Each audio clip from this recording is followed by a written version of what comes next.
Sonic. Jesus Christ, you were the equivalent of drugs to me as a kid, still to this day even. Whether it be watching the cartoons, buying the merch, drawing the characters, or even playing the shit out of your games. Now, yours truly, along with every other Sonic fan on the planet, wouldn't be Sonic fans without the existence of this one game, Sonic the Hedgehog for the Sega Mega Drive / Genesis.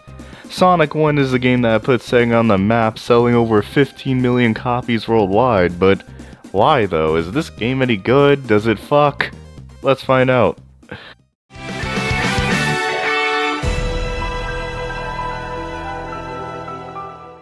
Nintendo had dominated the gaming market during the mid to late 80s, though coming in the 90s that wouldn't last long, but that's a discussion for another day. Anyway, the sole reason as to why Nintendo was so successful was due to their poster child Mario. Sega witnessed this and they literally had the balls to stand up to them, didn't they?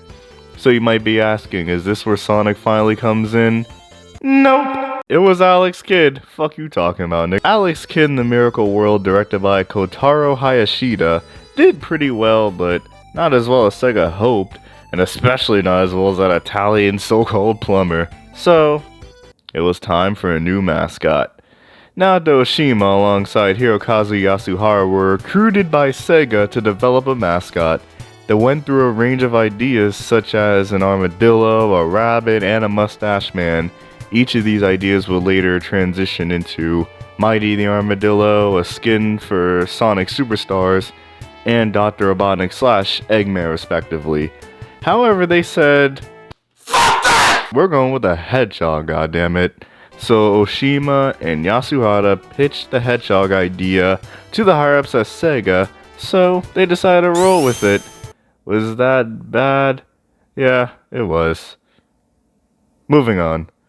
In terms of Sonic's final design, it consists of the blue color based on Sega's logo, red and white shoes based on Santa Claus, with the buckles representing Michael Jackson, alongside his personality symbolizing Sega's ambitious ideology at the time, in terms of seeking challenge and getting things done quickly, though the getting things done quickly part is debatably good or bad. Oh, I almost forgot, Yuji Naka. He's well known for quite a lot of things, yeah. He contributed to the development of Sonic 1 and wanted to implement speed into the platforming gameplay since he had a knack for fast things. Hence as to how speed became the main selling point of the Sonic franchise. If you take that element away, Sonic is just a generic platformer. There's still a lot more details regarding the development of Sonic, however, I should just say that for another time. I think it's time for me to share how I personally got into Sonic though. As a kid, Sonic X would air frequently on Saturday mornings. Y'all know Sonic X, right? If not, I'ma just assume you're too fucking young to be watching this video, but that's besides the point. Sonic X was my first exposure to this crypt rodent, and I loved it so much, still to this day, even if there are many aspects that haven't aged well at all. Later on, when I started watching YouTube, I came across the old Sonic cartoons developed by the now defunct Geek, Adventures of Sonic the Hedgehog, Sad AM, and the supposedly infamous Sonic Underground. I say infamous because apparently people loathe the shit out of Underground. However, I always mess with it.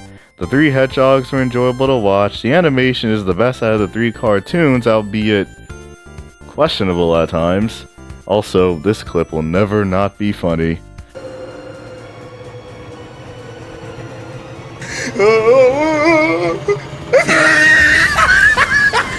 AOSTH was basically Looney Tunes with Sonic, but you always got a good laugh out of me, and Sad AM was neat with this darker approach. In terms of games, the first official Sonic game I played was Sonic Classic Collection for the DS, which I received for my 10th birthday.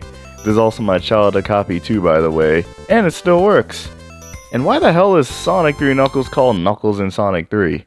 Last year I went on my way to buy a copy of Sonic Mega Collection Plus for the PS2, and until I get an actual Genesis, it's my de facto way of playing the Genesis games. However, I do want to try out the remastered port someday. Oh, wait. This is a Sonic 1 review, right? Yeah, let's finally review the game. Sonic 1 is the first official Sonic game to ever be released. Duh!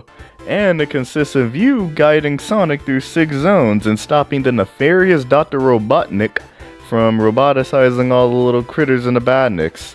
The zones we got are Green Hill, Marble, Spring Yard, Labyrinth, Starlight, and Scrap Brain. Green Hill is the most iconic level of 2D Sonic, and man, I really hope to God this level comes back in a future Sonic game someday, or else I will hunt down Sega and take their lunch money or something, I don't know. Marble is a stark contrast to Green Hill. The first level put more emphasis on Sonic's speed, meanwhile this is about as speed-oriented as a snail. Lots of platforming, which isn't a bad thing, however, the pacing of this zone is just boring. Spring Yard is an amalgamation of the first two. It still gives you those high-speed thrills while taking things slower with the platforming. It is my favorite level of the whole game, and it even inspired the casino tropes that would appear in future entries. Labyrinth Zone. Ew. Starlight is a fun stage. High speed, serene music, and fuck these bomb enemies. Scrap Brain Zone gives me an aneurysm. Pun entirely intended. Especially Act 3. It's a rehash of Labyrinth Zone, a level that already sucks, so bringing that back for the final level doesn't help at all. Also, these air bubbles take much longer to show up, and I almost died because of that. In terms of Sonic's core gameplay, it consists of him starting with the jog, then the sprint, and then top speed. The top speed isn't super fast, however this is going to tie into my next point. Momentum-based physics. When traveling up slopes, Sonic will either traverse slowly or struggle to get up, but when traveling down slopes, Sonic will pick up more speed than his regular top speed, with this clip being the best example of that.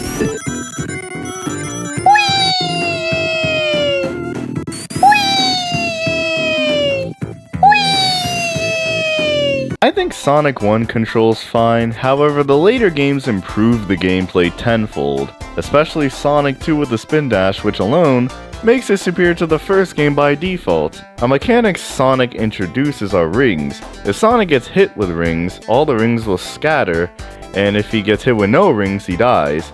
Loser lies, and it's game over. Bye bye, buddy. Speaking of rings, at the end of a stage barring the third act, a giant ring will appear for you to jump into if you have 50 or more rings, and inside them host special stages. These special stages are hot garbage. Visually, they're an acid trip, and it's a pain in the ass to control Sonic while the stage is constantly rotating. When you manage to do so, you'll get all 6 Chaos Emeralds, and once you do so, well, nothing happens other than the ending scene getting extra flowers. That was worthless. So I mentioned the levels, controls, rings, special stages. What else am I missing? Oh, Sonic 1's visuals look pretty stellar for an early Genesis title. Every area looks colorful, distinct, and even tells a bit of a story. Everything is sweet, sunshine and rainbows in Green Hill Zone, but ends with a more industrial setting with death traps galore in Scrap Brain Zone. I love Marble Zone's aesthetics, in which depicts a more medieval looking environment, along with these lava geysers, which I love the animation of. Spring Yard has copium and a black city in the background. Just what kind of city is that exactly? But that's enough with visuals. How does the game sound? This soundtrack is fantastic, composed by Masato Nakamura, a member of the band Dreams Come True. He did a really good job with the OST, my favorite tracks being Spring Yard, Labyrinth, and Starlight Zones. I also really like the main boss theme and the final boss theme, and what a neat and interesting segue, ladies and gents. The bosses consist of Dr. Robotnik trying to murder Sonic using his 300 IQ worth of contraptions, like this incredibly easy wrecking ball and chain. Or this one where he just drops mixtapes on you. Hey, if Robotnik ever dropped music, I'd listen to it. Labyrinth Zone's boss isn't even a boss fight, you just travel vertically through a level and that's all she wrote. Cool. We can't forget the piss easy final boss located in the final zone. You can argue that it's difficult because you don't have rings, however, All I did was stand in one spot until I won. Alright, I beat that egghead once and for all, the world is saved, blah blah blah, and yeah, that's Sonic 1. So, what's the verdict on this game? Well, I will say half of the level roster in this game isn't that good since they're either too slow as all balls really, or just intrusive to play through. However, the other half are decently fast, fun, and exciting levels for me. The music's great, graphics are eye candy, and it is a game I can honestly play over and over. But despite me enjoying the game, I still consider Sonic 1 a solid B tier game for me. However, what led up to the development of this game and the foundation it has laid out for future games cannot be understated, and I'm really excited to cover those when I get to them. So, that was my Sonic 1 review, and my first ever review to boot. I recorded this gameplay using OBS, and it was my first time using the software, so I apologize if the footage looked laggy at times. If any of you guys are familiar with how OBS works, please let me know so I can make better quality videos for you guys. That would be greatly appreciated. With that being said, you can like the video, subscribe, and do what you need to do to support this channel. Have a great day, and peace out.